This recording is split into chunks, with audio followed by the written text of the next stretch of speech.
Go. Ok. Bonjour tout le monde, bonjour à toutes, à tous. Je ne suis pas complètement réveillée, donc je tiens à vous prévenir. J'espère que ça va bien se passer. Merci d'être là. Cool, ça me fait plaisir. Pour ce qui va suivre, alors je vous préviens, j'ai un humour un peu nul par moment, mais c'est pas grave. Et en fait, c'est une approche qui découle de mon expérience personnelle. C'est comme ça que moi, je fais un choix. Ça sera peut-être pas du tout adapté à votre situation. Ça marchera peut-être pas du tout pour vous, mais en tout cas, c'est ma manière de faire. N'hésitez pas à venir me voir pour en discuter ensuite, ou sur LinkedIn ou en physique, si je suis encore en vie après. Mais voilà, n'hésitez pas. Avant d'avancer, avant de se lancer même dans le vif du sujet, j'aimerais qu'on se pose une première question. Qu'est-ce qui définit un projet réussi? Et à mes yeux, c'est important pour la suite. Bon, en fait, si on prend le point de vue des décideurs, je vais déclencher le timer. Hop. Si on prend le point de vue des décideurs, il y a 3 points qui sont importants. On respecte le budget respecté initialement. Enfin, prévu initialement, pardon. Le délai aussi, qui a été prévu au début du projet. Que les utilisateurs soient satisfaits. Normalement, quand on a ces 3-là, ils sont ravis, on a coché toutes les cases et ils n'ont pas dépensé plus de fric que prévu. Le temps, c'est de l'argent. Alors, pour les gens qui sont sur le projet, il y a d'autres trucs en bonus, genre les devs sont heureux. On peut faire une maintenance facilement. C'est pas un plat de spaghettis. Tous ces trucs-là. Alors, les décideurs, ils s'en fichent initialement. C'est le fric le plus important. Donc, en tout cas, on part sur ces 3 points-là. J'ai voulu trouver des chiffres. Chercher. Je suis tombée sur un rapport qui a un petit nom rigolo. Il s'appelle le Chaos Report. Il est publié par le Standish Group. Ça fait quelques années qu'ils font ça. C'est assez cool. Il n'est pas maintenu à jour chaque année, mais c'est intéressant. C'est le résultat d'une recherche auprès de, je ne sais plus quelle base de nombre de projets, mais c'est assez riche. Ils ont cherché à identifier différentes choses. Les types d'échecs différents, les principales causes et des ingrédients clés pour essayer de réduire les échecs. Donc c'est quand même cool, ils essayent de donner une solution. Ils ne sont pas juste là pour annoncer les problèmes. Alors par contre, les dernières versions, la dernière, elle coûte 400 € à acheter en digital. Enfin, il n'y a même pas de papier au bout. 400 €. Pourquoi pas? Du coup, désolé, vous avez une version de 2015. Voilà, elle était gratuite. Mais cette version, elle est un peu spéciale, parce qu'en fait, comme ça date, il y a 10 ans maintenant, en fait, il s'appuyait sur un autre critère qui n'était pas la satisfaction du besoin, mais la satisfaction du périmètre initial. Vous vous rappelez le petit scope trop large avec le cahier des charges et tout ça? Voilà, c'est lui. Et du coup, les chiffres. Alors, budget respecté, oui, 44%. Je ne m'attendais pas à en trouver autant. Mais surtout, 56% de non. Le délai respecté, 40%, oui. Non, 60%. C'est des trucs habituels. Là, on commence à sentir des trucs qu'on connaît déjà. Et le périmètre respecté, oui, 56%. C'est beau. Non à 44%. Donc, c'est encore la preuve que si on veut avoir toutes les fonctionnalités, en général, il faut mettre du temps et de l'argent. Mais c'est cette preuve-là, donc c'est raisonnable. C'est un truc qu'on connaît. D'autres chiffres. Ils ont essayé de catégoriser ces projets par 3 critères. Donc, l'état de réussite, on va dire. Il y a le projet réussi, donc les 3 cases sont cochées. Le projet qui est mort, arrêté. Et le projet qui a eu du mal, mais qui a réussi au bout du chemin. C'est ceux-là qui vont nous intéresser, parce que ceux qui sont morts, rest in peace, comme on dit. Mais du coup, nous, on va se concentrer sur la difficulté et voir ce qu'on peut en faire. Il y en a 45%, a priori. Ils ont listé aussi des facteurs de mise en difficulté. Il y en a une dizaine. Je ne vais pas vous faire le tour. Il y a des trucs qu'on connaît très bien. On le sait. quand on bosse sur des projets dans des grosses boîtes, il y a des trucs qui sont évidentes. Alors, j'aime beaucoup l'incompétence technologique. Cette expression, alors j'ai traduit de l'anglais, mais cette expression, je la trouve magnifique. Et en fait, moi, ce qui m'intéresse, c'est ces trois-là. Spécification incomplète, là, on a l'habitude, l'incompétence technologique et la nouvelle techno. La nouvelle techno, c'est pas je mets une techno que je ne connais pas, c'est je mets une techno qui n'est pas connue. Typiquement, juste avant, il y avait Marie-Alice qui parlait des LLM. On ne savait pas estimer les délais et compagnie. Ça rentre dans la catégorie du numéro 10. Et là, c'est un petit peu le running gag. L'année dernière, j'étais ici, je parlais d'un projet qui s'était planté, où j'avais fait un choix de Haskell, justement. Et je suis rentrée toute seule dans le critère de l'incompétence technologique ce jour-là. Oui, je le savais, j'allais me mettre en difficulté, c'était flagrant.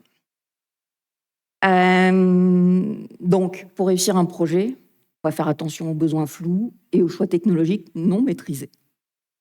Ça résume un peu tout. Je vais commencer par les premiers, les besoins flous.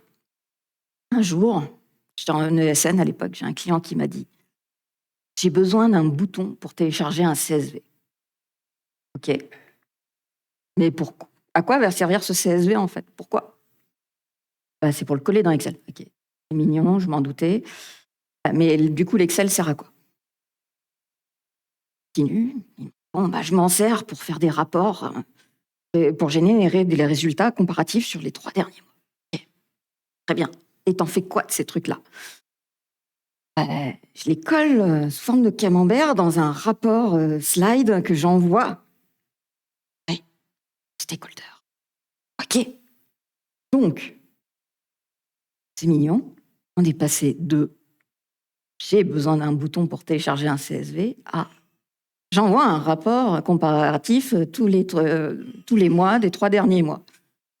Merci. Donc là, en fait, mon client a fait un truc qui est ultra habituel. Il a exprimé une solution au lieu d'un besoin, en fait. C'était sa manière de... En fait, il avait déjà considéré qu'il avait un problème, il avait tenté de le résoudre, et il m'avait exprimé ça.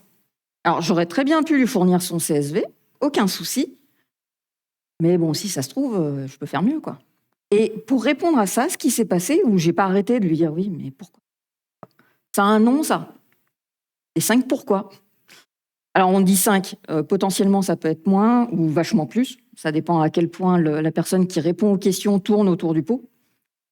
Ça vient initialement du domaine de la qualité. On recherche les causes profondes à un problème qui s'est produit. La chaîne de production est en retard. Pourquoi ? Parce qu'il nous a manqué des essuie-glaces, par exemple, pour de la construction d'une voiture. Pourquoi les essuie-glaces sont en retard ? Parce que le camion est en retard. Pourquoi le camion est... Et ainsi de suite. On remonte la chaîne et on arrive à la cause profonde qui était le camion a eu un accident, le chauffeur était bourré, par exemple. Donc là, on remonte une cause et on peut aller traiter le problème. Donc moi, à la place de son bouton, j'ai traité le problème différemment. J'avais la réponse. Je lui ai fourni une page web avec un affichage dynamique des données. Et j'ai envoyé automatiquement des emails aux stakeholders. Le client, lui, cool, il était content. Il a gagné du temps parce que tous les mois, il passait je ne sais pas combien de jours à recalculer son truc, là. Donc, chaque mois, je lui fais économiser au moins 2 jours de taf. Waouh. En plus, avec un peu de chance, si on n'a pas été trop mauvais en termes de code, normalement, il n'y a pas trop d'erreurs de calcul. Donc, il y a gagné en plus en assurance du résultat. Et maintenant, il a le droit de partir en congé en début de mois aussi. Le mail est envoyé même quand il n'est pas là, ce qui est cool. Et les stakeholders ont eu un petit bonus au passage. Maintenant, ils ont des graphes explorables, en fait, parce qu'on a utilisé une techno, on a essayé de pousser un petit peu, et ils ont eu du bonus à la place du truc envoyé par email, par slide. Donc, voilà, en se posant vraiment des questions, des fois, on satisfait encore plus les utilisateurs que ce qui était initialement prévu. Et un autre point aussi, quand le client m'a dit « Oui, je m'en sers pour comparer les 3 derniers mois », Moi, je lui ai demandé ce qu'il en faisait. En fait, si je lui avais demandé au contraire, et vous comparez aussi aux années précédentes, je vous parie, je prends le pari, qu'il m'aurait répondu « Bah oui, oui ». Alors qu'en fait, absolument pas. Mais il trouvait l'idée géniale. Donc, on se rajoutait du taf. On appelle ça un faux besoin. En fait, la manière de poser la question influence la réponse. Il y a un truc qui est très connu là-dessus, c'est le XY problem. C'est les méthodes de réponse aux questions quand on demande une assistance de support. J'arrive pas à lancer l'application et comment est-ce que je fais pour? Et la manière dont la question est posée, la personne de support va répondre en fait à côté de la plaque, mais va répondre vraiment à la question initiale en fait. C'est juste pas la réponse qu'il aurait fallu. Pareil, hein, s'il m'avait dit, mais en fait, l'Excel appelle une API, il y a des trucs qui sont faits, il faut aller voir Martin. Martin, c'est une équipe autre, c'est des gens qu'on ne connaît pas. C'est ce que j'appelle une zone inconnue. Alors là, c'est un exemple un peu brutal, désolé Martin. Mais en fait, dans mon énoncé du besoin, il y a une zone qui manque de clarté. Donc, j'en garde la trace dans ces cas-là. Je me dis que je vais certainement y perdre du temps. Pareil, il y a un moment, il m'avait dit « Ouais, on prévoit de se faire racheter l'année prochaine, on aura besoin de ça, ça, ça, ça. » Et une liste de l'enfer. Alors, à moins qu'on soit en décembre à ce moment-là et qu'en fait, il parlait du mois de janvier, pas grave, on va juste ignorer ce qu'il est en train de dire. C'est beaucoup trop loin d'un point de vue vision. Quand c'est trop loin, c'est flou. C'est comme le paysage. Plus vous regardez au loin, plus ça devient flou. Donc, concentrez-vous sur ce qui est devant vos pieds, c'est déjà mieux. Ça vous évitera de tomber. Donc, on se concentre sur le futur proche. Donc, la réponse aux besoins, a priori, on a 3 trucs. On a un besoin qui est défini, parce qu'on lui a posé plein de questions.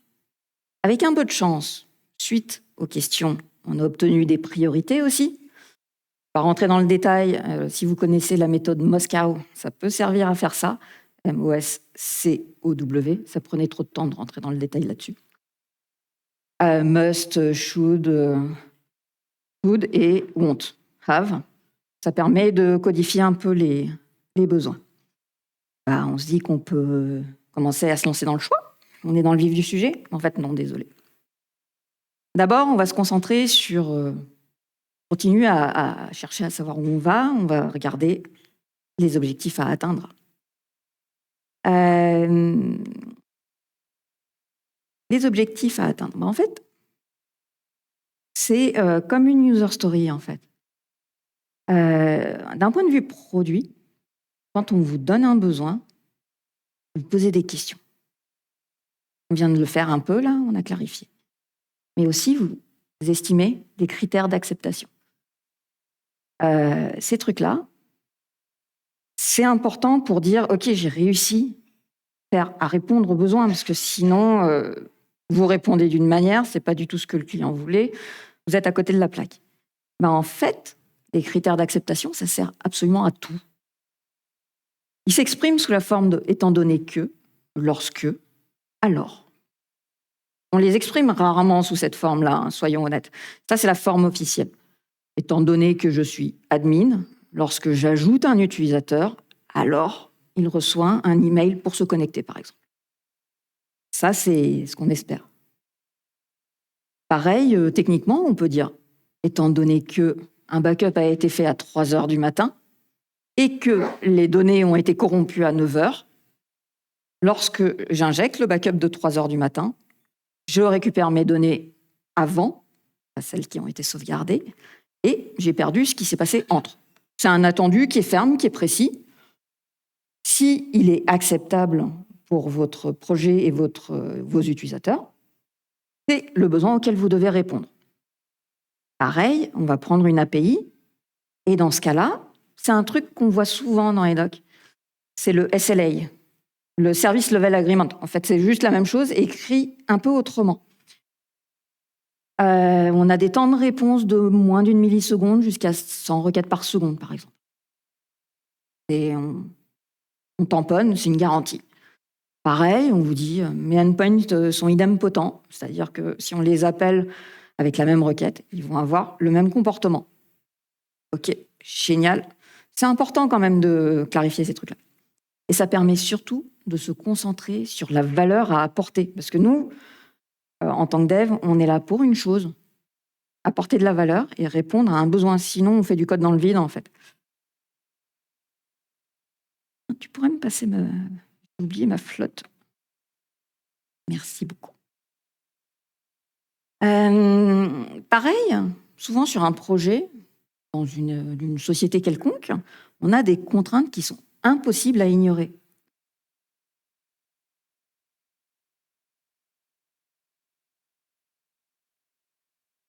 Le budget, hein, l'argent c'est la vie. Le temps c'est de l'argent, donc c'est de la vie. Et la réglementation. Là-dessous, je fais entrer beaucoup de choses. Ça peut être aussi bien du RGPD, dans les trucs de base. Moi, je suis dans le domaine bancaire. Là.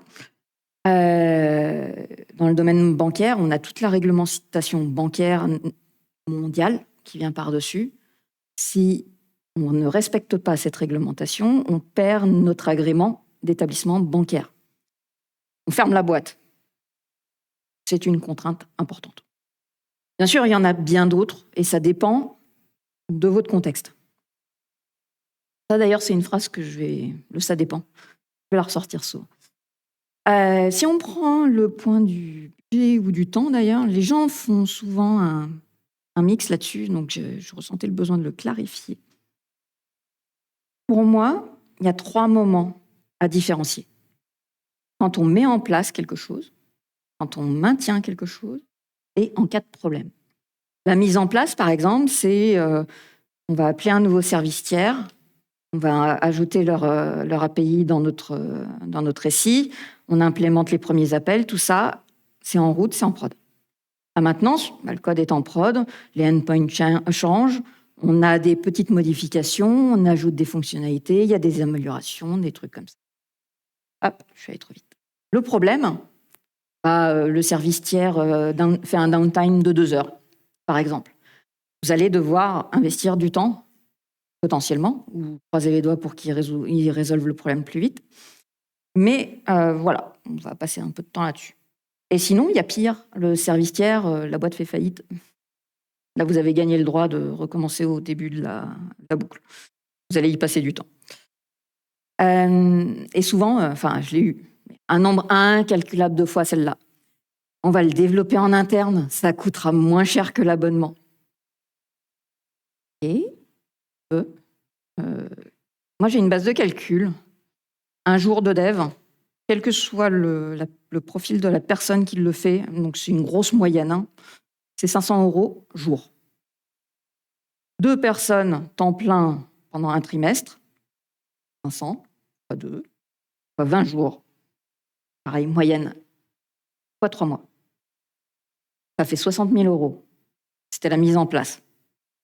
Maintenant, il y aura le temps de maintenance.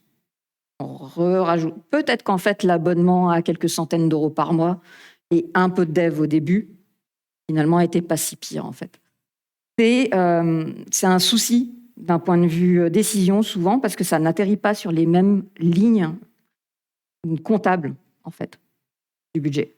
Les ressources humaines ne sont pas au même niveau que l'abonnement. Ça se compte pas pareil. C'est stupide. Bref, en tout cas, c'est une première décision à faire quand on fait quelque chose. C'est make or buy. Est-ce que je fais ou est-ce que j'achète un truc qui est déjà fait? Ça dépend des boîtes. Ça dépend du niveau d'avancement dans lequel est votre société, leurs habitudes, leur confiance dans le produit qu'ils veulent acheter, ce genre de choses. Un autre point qui est important, avant de faire une décision quelconque, un choix, on est là pour ça, c'est connaître son existant. Si vous êtes dans une société qui commence à vivre un peu, c'est-à-dire si vous ne repartez pas franchement de zéro tout seul dans votre coin, à peu de choses près, vous avez des technos déjà en place, des gens qui sont peut-être déjà là, et surtout des gens qui ont une certaine compétence. Si vous avez une équipe full Java, vous n'allez pas tout d'un coup leur dire « demain, tu vas faire du PHP ». full-time. Alors, il y a peut-être des gens qui seront très ravis, il y en a d'autres qui vont grogner. Ça va rajouter de l'instabilité potentiellement. Potentiellement, il y a des gens qui démissionnent d'ailleurs. Bref, il y a aussi certainement de la dette. Et cette dette, je la qualifie, sans la préciser, mais elle est de plein de types différents. Elle est fonctionnelle, elle est technique, elle est architecturelle, elle est réglementaire des fois quand on ne répond pas à ça. Bref, elle peut être énorme. Il y a aussi les méthodes en place. On a des habitudes qui se créent. Des fois, c'est les bonnes, des fois non. En tout cas, il faut en tenir compte. Il y a des process. Pour bien positionner tout ça, il y a un truc qui s'appelle le Tech Radar. C'est assez pratique. C'est globalement, on va résumer, vous n'êtes pas obligé de suivre le grand modèle officiel, mais une liste de technos ou de méthodes, enfin ce que vous voulez, qui sont utilisées ou ont été utilisées avec un niveau de maîtrise. Maîtrise interne, pas existence de la techno à l'extérieur. À quel point vous êtes apte à l'utiliser. Le but, c'est de savoir ce qui se fait autour de vous, vous aider à choisir, parce que si c'est un truc que fait déjà votre voisin, c'est quand même plus simple d'aller lui parler que de réinventer. Et ne plus revenir sur un choix. Quand il y a une techno qui a été un jour décidée, choisie, et on est revenu dessus, on a dit non, ça ne faut plus faire. On ne fait plus de Sybase, et qu'il y a le nouveau de la boîte qui se pointe et qui ressort ça. Désolée, je suis une vieille. En fait, ça permet de lui dire non, on a arrêté parce que. Dedans, on peut mettre plein de choses. Du langage, des patterns d'archi, de code, des frameworks, des méthodes, de l'infra, des services tiers. Plein de choses. C'est même plus un tech radar, forcément. Ça devient un radar. Ça dépend de vous, en fait. Un tech radar, il y a en général 4 points de mesure. La première, c'est adopt. C'est-à-dire que c'est une pratique ou une techno qui est fortement recommandée en interne pour répondre à un besoin. Elle est maîtrisée, c'est-à-dire que les voisins savent faire, il y a de la doc, c'est pratiquement automatisé. Vous êtes au maximum de la compétence là-dessus, de la maturité même. Le niveau du dessous, c'est trial. Ça veut dire qu'on sait qu'elle va être bien, elle a déjà été testée quelque part, et par contre, on l'a testée qu'à un seul endroit, donc on n'est pas encore en mode automatique pour la répliquer sur tous les projets. Donc il y a un petit peu de risque, mais a priori, is OK, quoi. Assess, on est au stade d'avant. Cette techno, elle a l'air pas mal, on veut tester, mais on ne l'a pas encore fait. Peut-être parce qu'on n'a pas trouvé encore les bonnes conditions pour le faire, mais en tout cas, elle est dans notre radar. Hold, celle-là, c'est celle, il ne faut plus. Il ne faut plus y retourner, on s'est pris le mur, on s'est cogné dessus, ça a disparu. Il ne faut pas essayer. Zalando, alors je pense qu'il est illisible. Ouais, il est illisible. Zalando a fait un super radar qui maintiennent. Il est open source. Je vous donnerai les liens à la fin. Ne vous embêtez pas, mais en plus ils fournissent un script pour faire le vôtre, joli comme le leur. C'est mignon, je trouve. Mais du coup, ça suit au moins 4 cadrans dans leur cas. On peut mettre peut-être plus, mais il n'a plus la même forme. Bref. En tout cas, ils ont mis data store, data management, infrastructure, langage. On l'a fait aussi chez Shine. On a tout ce qui est justement data store, on a de l'infra, on a du langage, on a des frameworks. Donc après, mettez ce que vous voulez dedans en fait. Ce qui vous convient et ce qui vous paraît surtout important. Il y a un autre truc qui peut être utile en interne, c'est ce qu'on appelle le Golden Path. C'est une notion qui a été nommée par Spotify, mais qui en fait existe à beaucoup d'autres endroits. Elle est aussi appelée Paved Road chez Netflix. Chez beaucoup de gens, c'est de la doc, c'est en fait une boîte à outils avec des trucs qui répondent aux besoins les plus communs. C'est un template pour démarrer un nouveau projet. Le repo que vous allez cloner en point de départ, c'est lui. C'est de la doc pour ajouter un logger facilement, ajouter du Sentry, des trucs comme ça. Tout ce que vous documentez au quotidien, en fait, ça va aider les suivants. Un Golden Pass, c'est la nuance entre la voie pavée et la voie goudronnée maintenant, si on est un peu plus moderne. et le chemin boueux, marécageux à côté. Ça va être plus dur de traverser le marécage que dans le contourner par la route. C'est ce que ça veut dire globalement. Pareil, du template de pipeline. Ce que vous voulez, quoi, comme d'hab. En tout cas, vous avez un besoin, et si ça se trouve, avec votre existant, votre Tech Radar et votre Golden Pass, vous avez peut-être déjà la réponse en interne. Le Tech Radar, ça coûte un peu d'énergie à construire et à maintenir. Le Golden Pass, ça coûte surtout de l'énergie à rassembler, parce qu'il y en a en général absolument partout. Il y en a dans des petits bouts de README, dans des petits bouts de doc, sur du Notion, sur du... il y en a partout en général. Si vous rassemblez tout ça, vous avez une belle base de connaissances. Par contre, il faut faire gaffe quand on prend de l'existant. C'est le biais des coûts irrécupérables. C'est le choix précédent qui peut-être correspondait aux besoins du moment. Hein. On y a mis de l'argent, on y a mis du temps, de l'argent, de l'énergie, des larmes, de la sueur. Et on se dit, quand même, ça coûte cher. Hein. On va le réutiliser pour autre chose. En le réutilisant, on va le tordre, en fait. Et c'est là où le fameux plat de spaghettis se met à apparaître. Et tiens, je pensais l'avoir ajouté. Non, c'est pas grave. Oui, alors, maintenant, on rentre vraiment dans la notion de choix. Vous avez un besoin, en général, vous avez plusieurs solutions possibles. Sinon, il n'y a pas de choix. Hein. Mais vous avez une liste de solutions qui peuvent y répondre. Pour chacune des solutions, mon truc à moi, alors des fois on me dit que je suis un peu lente, mais c'est ok, je l'accepte. Qu'est-ce que cette solution va m'apporter? Pourquoi est-ce que je la considère tout simplement? Est-ce que ce qu'elle m'apporte, c'est des avantages, des inconvénients? Et ça dépend en fait. Une solution qui un jour apportera des avantages sera peut-être des inconvénients sur le projet d'à côté. Je vais prendre un exemple. J'ai un besoin, sauvegarder des données. Il est totalement flou. Normalement, suite à ça, il faut aller poser des questions, hein, si on se rappelle bien. On a des contraintes. Ça, après les questions, on a réussi à les obtenir. Bon, on a une infra qui est déjà en place, il faut qu'on continue. On est sur la plateforme de Google. Allez, on continue dans le cloud. L'équipe, c'est une équipe de dev TypeScript & Co. sur du Node. Bon, ils font un SDK. C'est quand même plus simple que de réembarquer le truc. Alors, il s'avère que les technos Google, en général, répondent à ces contraintes. Ils disent OK, on avance dans cette direction. Il y en a plusieurs, parce que sauvegarder des données, c'est quand même un truc vachement flou, en fait. Datastore, le Firestore, le Spanner, Cloud SQL. Chacun, enfin, je vous fais une liste de noms, là. C'est une liste à la Prévert. Chacun a ses spécificités. Ils ne servent pas tous à la même chose. Il y a une base de données temps réel, il y a du relationnel, il y a du storage comme des buckets S3, ce genre de choses.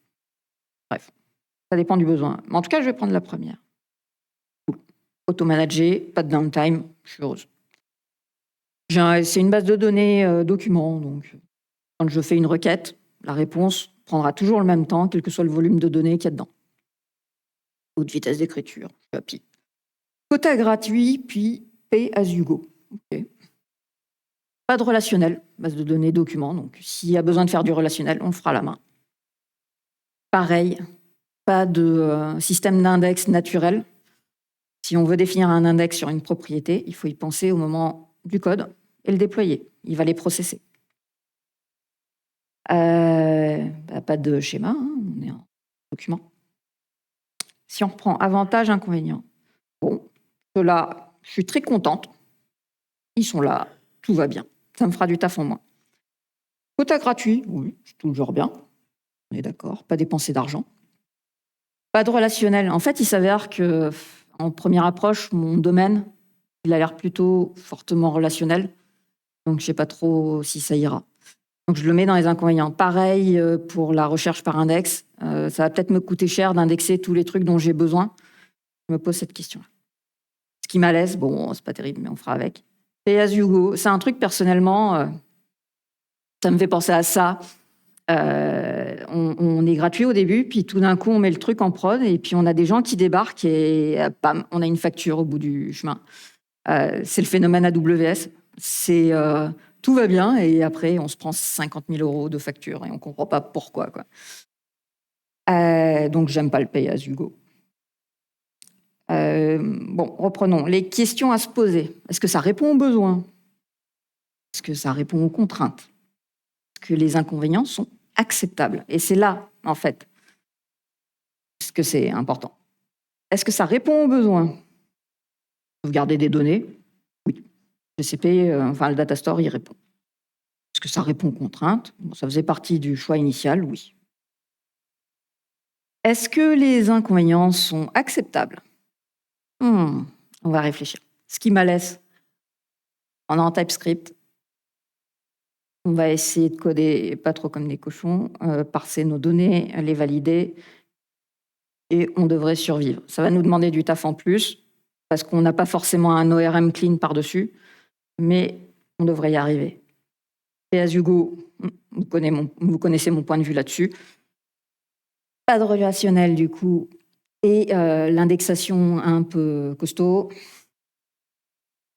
c'est pas. Et ce qui est important, c'est le a priori. A priori, ça veut dire quoi? C'est une impression, en fait. C'est mon gut feeling personnel. J'ai de l'inconnu sur mon projet. Le client est aussi en train de se poser des questions sur ce qu'il va me rajouter en 12 dans le scope. Bon, on ne sait pas trop. Mais du coup, il va peut-être falloir poker la chose, voir si ça correspond. Ou simplement y aller, en fait, et voir après.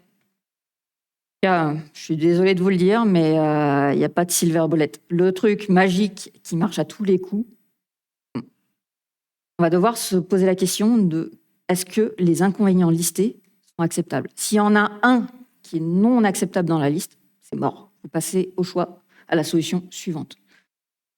Il y a une notion aussi qui est importante quand on fait ce genre de choix parmi une liste, c'est les notions de complexité. Il y en a 3. L'essentiel, qui vient du problème à résoudre. Plus votre problème initial est complexe, plus cette complexité essentielle sera forte en fait. Si vous avez un métier qui est riche, tordu dans les règles, avec plein de trucs, plein de questions, plein de cas spéciaux, plein de trucs comme ça, il y aura de la complexité et vous ne pourrez pas y couper. Par contre, le choix que vous allez faire, la solution que vous allez prendre, elle influence la complexité obligatoire. C'est-à-dire que pour la mettre en place, vous allez devoir rajouter du code, faire des domaines de support, ajouter des trucs, et tout ça, ça entre là-dedans. Et aussi, ça entre dans la suivante, l'accidentelle. Celle-là, en général, elle est vachement plus costaud que ce qu'on croit. On fait le mauvais choix, et c'est parti, c'est le plat de spaghetti. Comment est-ce qu'on valide les critères? Parce qu'on a émis des critères, autant qu'ils servent à quelque chose. Ça dépend, en fait. On va peut-être mettre des métriques métiers, domaine. Un audit, ça dépend, en fait. C'est comme d'hab, je suis désolée, je vais le répéter en continu, je crois que vous allez mémoriser une phrase, ça dépend. Je suis une dev de base là-dessus, il n'y a pas de subtilité. Si on reprend l'API, l'API, elle avait des critères. Le temps de réponse, les endpoints, idempotence. La première, le temps de réponse, easy, on met des métriques, on met pourquoi pas un dashboard, des alertes quand on est en dessous du seuil pour se réveiller le cerveau et chercher à comprendre pourquoi, ce genre de choses. Les endpoints, idempotent, personnellement, je mets des tests. Pas mieux.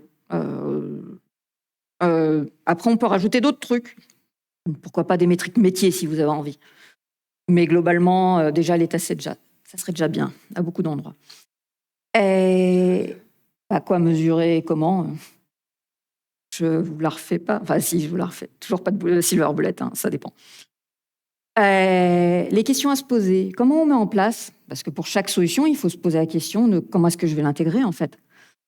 Vous avez un peu de chance, vous partez de zéro. Sinon, vous l'intégrez progressivement par domaine, par migration successive, du A/B testing. Sur la notion... Sur la notion de domaine et de migration successive, il y a un podcast qui a été fait, un épisode de podcast qui a été fait par un monsieur qui est au 2e rang, qui est en train de regarder avec mes sourcils plissés, qui est Pumpkin Dev. C'est l'épisode sur la migration d'un monolithe vers des microservices. Vous aurez le lien dans les ressources. Il est vachement intéressant là-dessus, justement. C'est bien expliqué, c'est assez riche, et vous verrez beaucoup de choses dedans. Bon, allez, on continue le running gag. Pas de silver bullet, toujours pareil pour la mise en place. Il va falloir vous adapter. En résumé, est-ce que ça répond aux besoins? Est-ce que ça respecte les contraintes? Toujours, je remets les mêmes. Est-ce que les inconvénients sont acceptables? Comment on confirme que c'est le bon choix? Et comment on le met en place? Ça, c'est la base d'un choix. Et ça dépend. Pour chaque solution, donc on a toute une liste à la fin. Elles répondent en général aux besoins et elles ont des contraintes. Sinon, elles répondent aux contraintes. Sinon, elles ne seraient pas dans cette liste. Vous les auriez éliminées dès le début. Elles ont toutes des inconvénients potentiellement différents ou pas. Des méthodes d'évaluation pour confirmer. Des méthodes de mise en place. Vous allez choisir la moins pire. C'est-à-dire celle qui répond comme vous voulez et celle dont les inconvénients sont tolérables. Parce qu'en fait, désolé, c'était presque la dernière. En fait, il n'y aura jamais celle qui conviendra parfaitement aux besoins que vous avez. Il y aura toujours un truc qui ne vous va pas dedans. Mais il y en a qu'on peut accepter plus facilement que d'autres. Est-ce qu'un downtime de temps en temps? Oui, peut-être, pourquoi pas. Est-ce qu'une réplication plus longue? Oui, pourquoi pas, ça dépend. Bref, on a choisi, ça y est, hop, c'est parti. Mais souvent, il y a un truc qui est rigolo avec les choix. C'est qu'on prend la première solution, on la teste, elle ne correspond pas, on passe à la suivante. Et là, il y a le petit nouveau qui débarque dans l'équipe. Et est-ce que vous avez testé Ouais.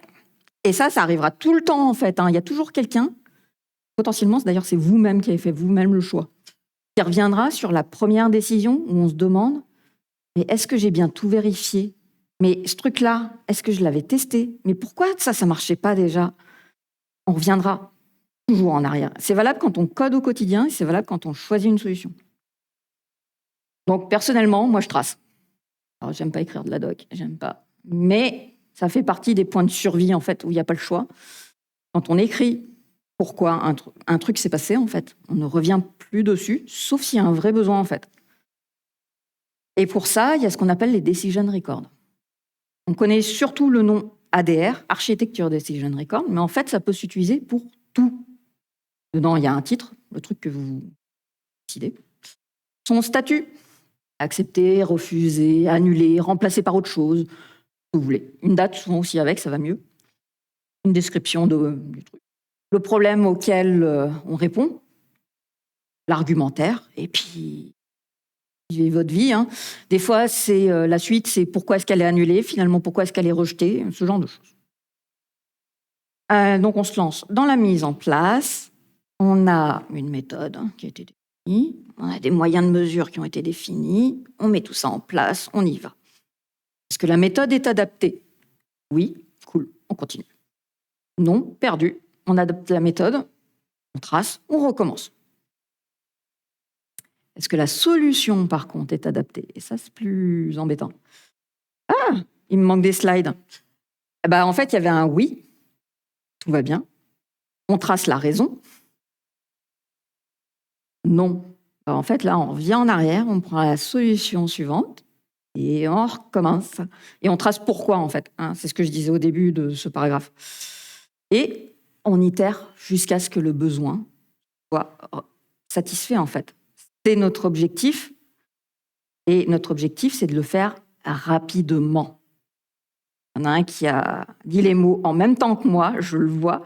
Le rapidement était important. Cette boucle de feedback doit être courte. Conclusion. On doit bien comprendre le besoin, ça se passe mieux dans ces cas-là. On réfléchit aux solutions possibles. On choisit la moins pire. On la met en place. on mesure, et on itère si c'était pas la bonne, et on documente tout.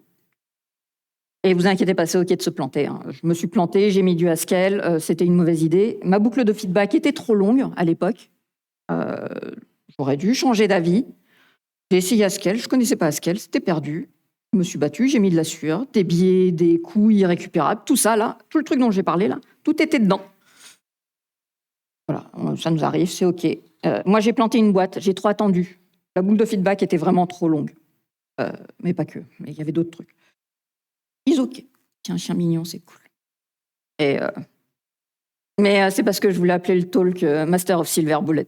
Voilà. C'était encore une blague nulle sur le titre. J'ai hésité. Je m'appelle Céline Louvet, parce que je ne me suis pas du tout présentée. Je suis lead dev chez Shine, une banque pour les professionnels.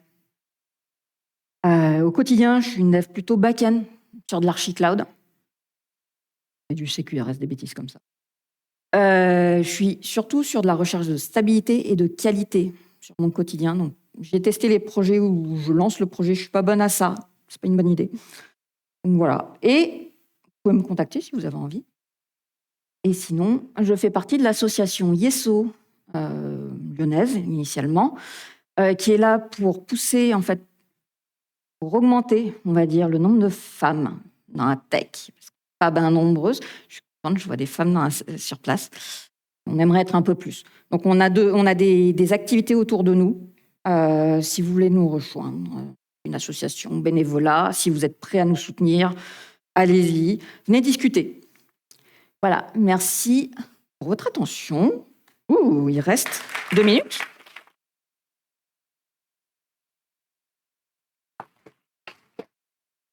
Je vous ai mis un premier QR code à gauche avec toutes les ressources que j'ai évoquées, le lien vers le podcast, les trucs dont j'ai parlé, le template de Decision Record, tout ça. Celui de droite, c'est les retours open feedback. J'espère que c'est la bonne conf. J'ai copié le QR, mais j'espère que c'est la bonne. En tout cas, voilà. Merci beaucoup. Est-ce que tu veux prendre au moins une question ? Oui, faisons une question. Alors, une question, pas un commentaire, s'il vous plaît.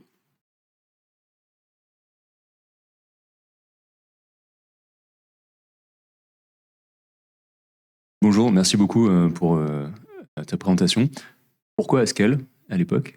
Parce que j'adore ce langage, mais il est hyper rarement utilisé. Et à l'époque, tu disais, tu t'es trompé, ça arrive. Mais pourquoi ? C'était quoi les contraintes ? Aujourd'hui, à l'époque, tu te disais, allez, let's go.